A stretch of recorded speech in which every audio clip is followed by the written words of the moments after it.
waxaa maanta sharaf weyn ah in halkan ka furo xaflad lagu qabanayo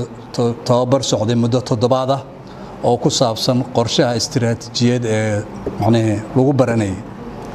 runtii waa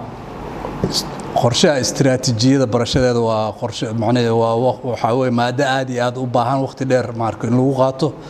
laakiin saas oo tahay xoog baa la saaray waqti badan baa la geliyay 7 maalin la soo dhaafay in wax badan laga ogaado xaqiiqdii istiraatiijiyad la'aan nolol ma jirto istiraatiijiyada waxay ka bilaabataa qofka gurigiisa wadankiisa ilaa iyo meel waliba marka meel waliba ku anfacaysa sida shaqadaada mashaariicda dawladda hay'adaha u shaqeynaysid noloshaada caadiga istiraatiijiyadu waa wax oo hadii goor loo baahan yahay qofku inuu leeyahay bini'aadanka sidiisa waxa la yiri waa lagu yiraahdaa qofka bini'aadanku waa inuu u noolaadaa sidii isagoo maanta kale weligiisa alihiis noolaanayo markuu toobashadana iyo